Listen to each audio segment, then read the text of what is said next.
गुरुवार की प्रदोष पड़ती है तो शिव गंगा के स्थल पर निवास करते हैं। गुरुवार की प्रदोष शत्रुओं का नाश करती है। ऐसी प्रदोषों का नियम वर्णन किया। फिर लिखा शिव महापुराण में, बड़ा सुंदर लिखा वेदव्यास जी ने। मान लो आप प्रदोष का व्रत नहीं कर सकते, आप अगर व्रत नहीं कर सकते तो प्रदोष के दिन, प्रदोष काल में शाम का समय सूर्यास्त का कुछ पल, कुछ घड़ी के पहले से लेकर बाद तक का प्रदोष काल के अंतर्गत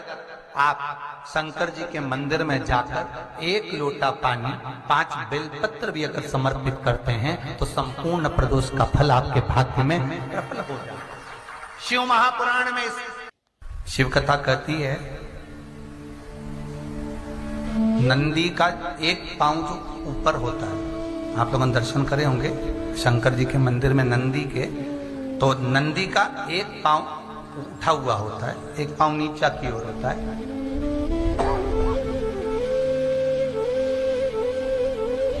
शिव पुराण की कथा कहती है, मान लो कोई हड्डी से जुड़ा हुआ रोग, नेत्रों से जुड़ा हुआ, मस्तिष्क से जुड़ा हुआ कोई रोग रहता है तो एक नीले कलर का फूल आता है महाराज, उस फूल में हल्दी डालकर गुरुवार का प्रदोष पड़ने पर जो नंदी के पांव के पास समर्पित कर देता है महाराज, उसका रोग धीरे धीरे समाप्त होने लगता है।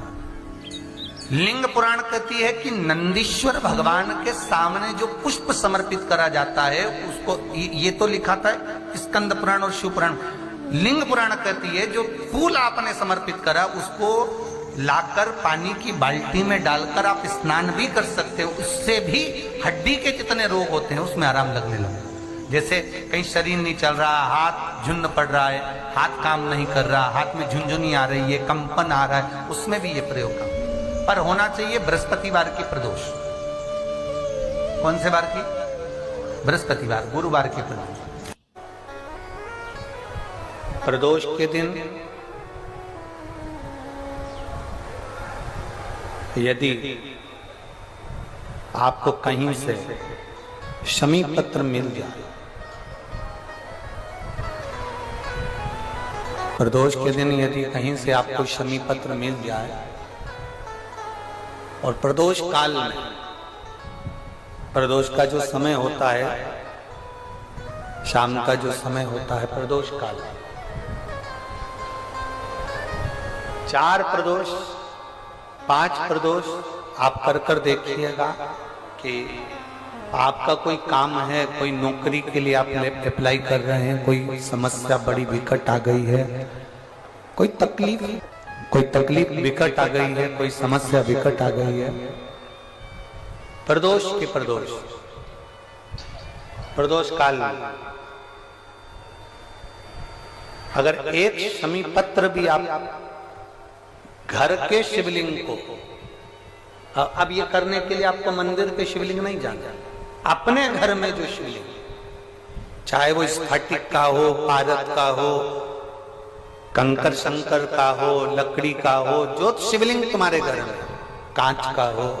चाहे वो नर्मदा के कंकर का हो, नर्मदेश्वर हो, पाषाण का हो, जो शिवलिंग, चांदी का हो, सोने का हो, तांबे का हो, पीतल का हो, जो शिवलिंग तुम्हारे,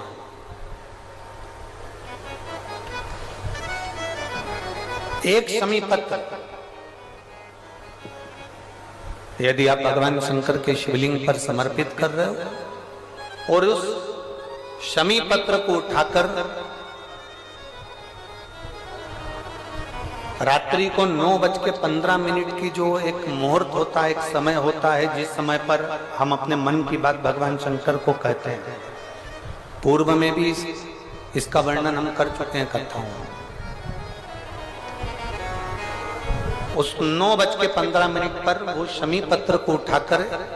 एक कागज में, एक कटोरी में उसको रखते हैं। 4 या 5 प्रदोष के उस शमी पत्र को अपने पास में रखिए और जिस कार्य के लिए जा रहे हो उसको जेब में ऊपर के भाग में उसको रखकर लेकर जाइए, आपका वो कार्य सफल होकर ही रहेगा, वो रुक नहीं सकता।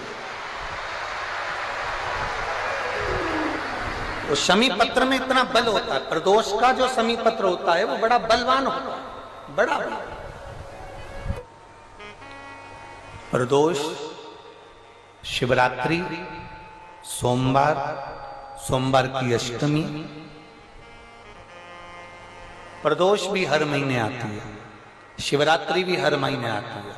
सोमवार भी हर महीने 2, 3, 4, 5 पड़ी जाती है।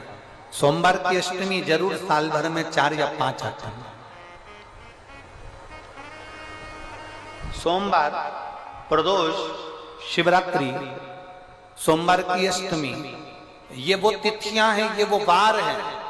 अगर कोई भूल से भी शंकर भगवान के शिवलिंग का निर्माण करता है या अपने घर में रखे हुए शिवलिंग पर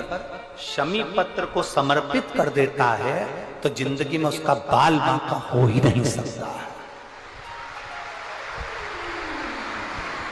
प्रदोष के शमी पत्र में बल होता है,